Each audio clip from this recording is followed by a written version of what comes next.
अस्सलामुअलैकुम। मोहम्मद अज़हर सिद्दीक अपने programme political diaries के साथ हाज़िर खिदमत है।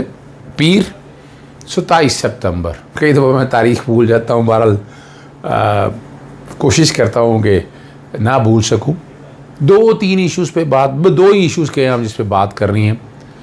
एक तो जो सदारती निज़ाम के बारे में आज सुप्रीम कोर्ट में समाअत होनी है। प्रोग्राम मेरा ये पहले का रिकॉर्ड है।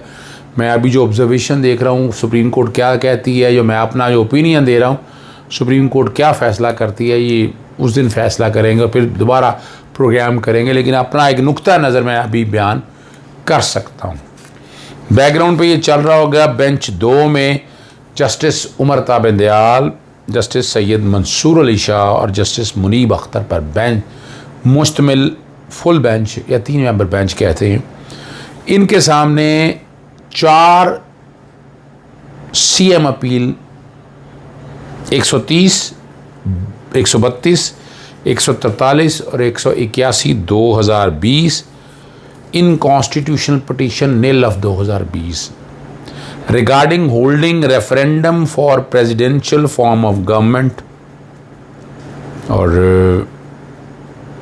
फाइल की हैं Sahibzada Ahmad Raza Khan Kasuri, chairman All Pakistan Muslim League Noon Jinnah versus registrar Supreme Court of Pakistan doctor Sadiq Ali, Tahir Aziz Khan और हफीज़ुर रहमान चौधरी। ये हैं क्या?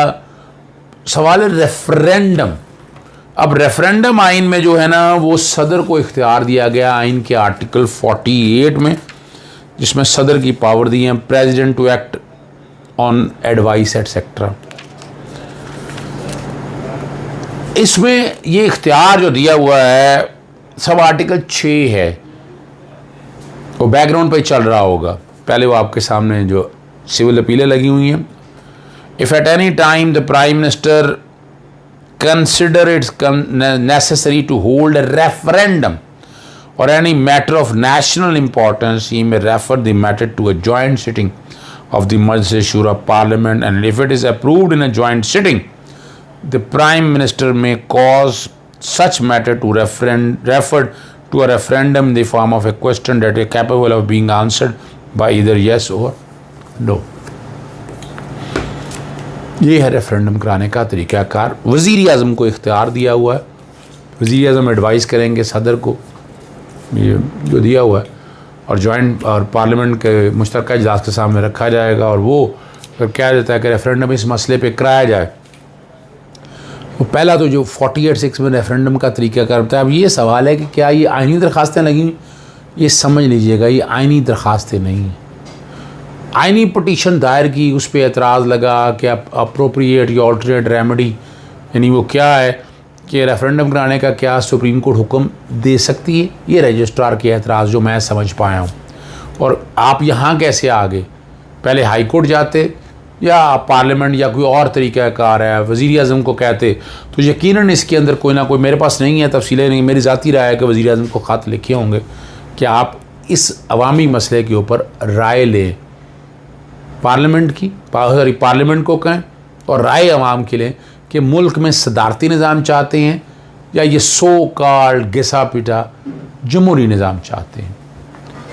अब ये आइनी दरख्वास्त की जब तक मेंटेनेबिलिटी डिसाइड नहीं हो जाती कि काबिल समाअत हैं या नहीं है, जब रजिस्ट्रार एतराज़ लगाता है, इस पर अपील होती है चैम्बर अपील।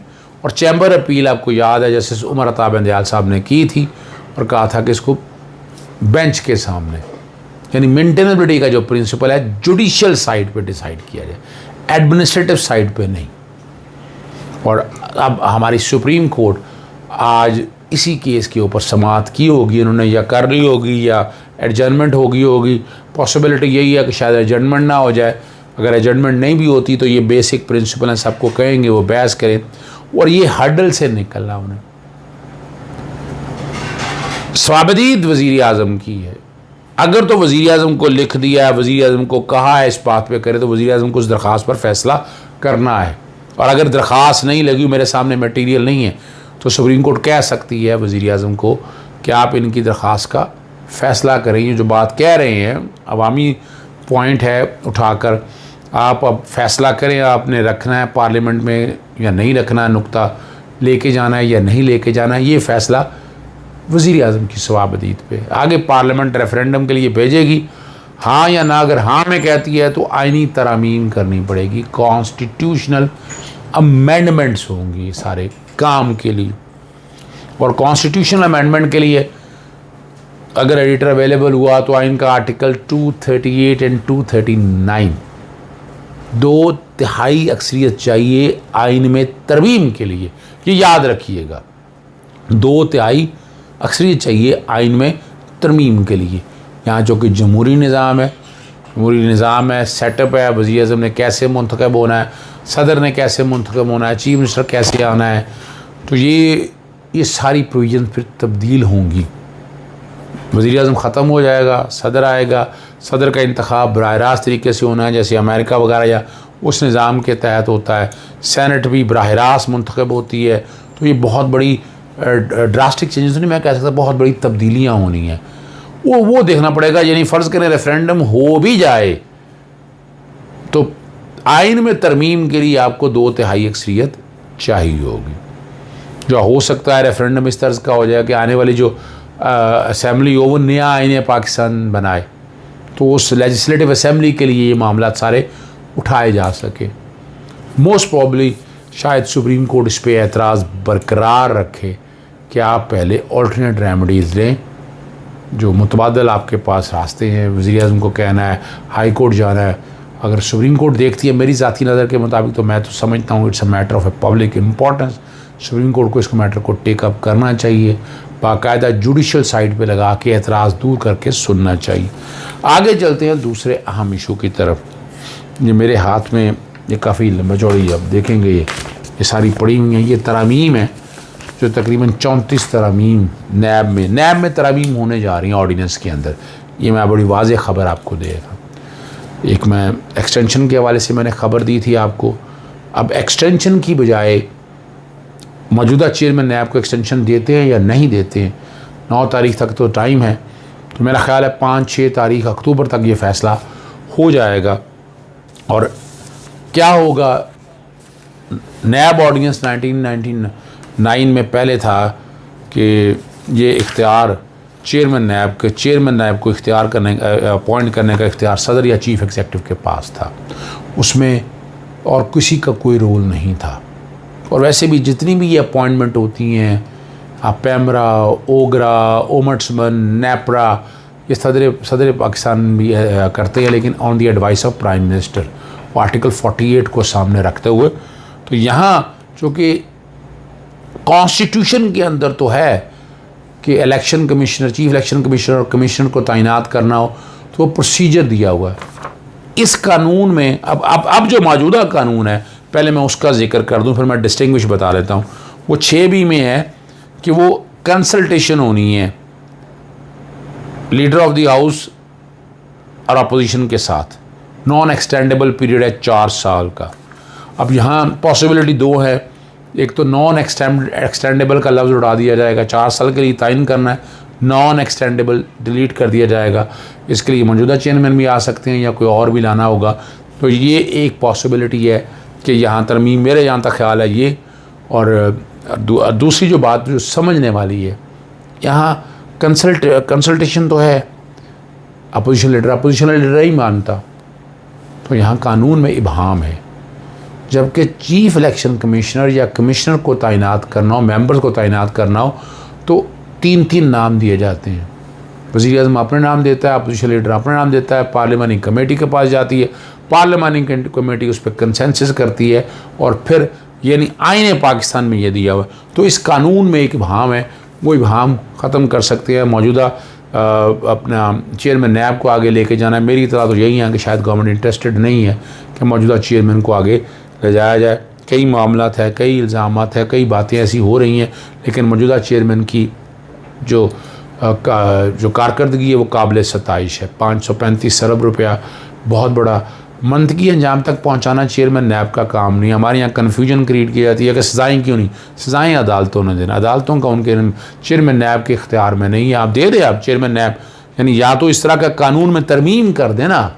लेकिन ये 34 तरामीम और क्या हैं, प्राइवेट पर्सनस की हद तक या बाकी लोगों की हद तक ये पॉजिटिवली ये सारा कुछ हो रहा है।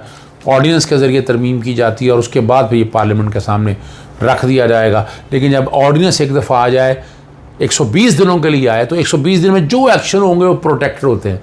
ये नहीं कि आपको मिसाल के तौर पर इस चेयरमैन को एक्सटेंशन मिल जाती है या नया चेयरमैन तय हो जाता है, 4 महीने बाद वो ऑर्डिनेंस ख़त्म हो जाता है, तो ये चेयरमैन रहेगा तब तक जो टेन्योर के लिए अपॉइंट किया है, तो इसको प्रोटेक्शन होगी। अब इन तरमीम को फाइनली शक्ल जो है वो मेरे पास काफ़ी चीज़ें शेयर हुई हैं, मैं अभी डिस्कस नहीं करना चाहता, लेकिन मैं आपको ख़बर ये मैं दे रहा हूँ कि जो मैंने बात की थी कि मौजूदा चेयरमैन को रखना है आगे, लेकिन साथ साथ दूसरी बात मैंने आपको कह दी थी कि नए नाम जो है वो नाम भी मैं अपने प्रोग्राम में बता चुका हूँ आपको कि जो जिनके लिए हॉट फेवरेट है उन पे भी बात हो रही है। लेकिन ये सारा कुछ तब होना है, ये सारा कुछ तब होना है जब नया ऑर्डिनेंस आएगा जिसमें कंसल्टेशन का लफ्ज़ निकाल दिया जाएगा। और वो ये भी है कि अपोजिशन लीडर कंसल्टेशन से करनी है शहबाज शरीफ से, जो इसके ख़िलाफ़ इंक्वायरियाँ चल रही हैं, इन्वेस्टिगेशन चल रही है, रेफरेंस चल रहे हैं, यानी वो बंदा जो है वो चेयरमैन नैब तैनात करेगा। तो ये लकूनाज़ आर देयर। तो वैसे तो खुद चाहिए शहबाज शरीफ को ऐलान कर देना चाहिए मेरी कंसल्टेशन की ज़रूरत, जाए चेयरमैन नैब तैनात करें। मज़ा आया ना इस बात के ऊपर, आए ना, मैं आए ये कह रहे मेरिट पे तैनात, लेकिन ये नहीं करना। ये चाहते हैं अपनी मर्ज़ी का बंदा है, अपनी मर्ज़ी को खेल सकें इस बात को। माजी में तो आपको पता है कि नैब और इलेक्शन कमीशन हमेशा गवर्नमेंट तोड़ने और बनाने में बड़ा किरदार अदा करते रहे। मौजूदा चेयरमैन ने बहरहाल ये रवायात तोड़ी, वरना तो पाकिस्तान मुस्लिम लीग, नून और पाकिस्तान पीपल्स पार्टी बड़ी पार्टियाँ यही गौरवधंधा चलाती रही हैं, यही वो खेल खेलती रही हैं। अब देखते हैं कि आगे क्या होना है और वो आपके सामने अब आ जाएगा।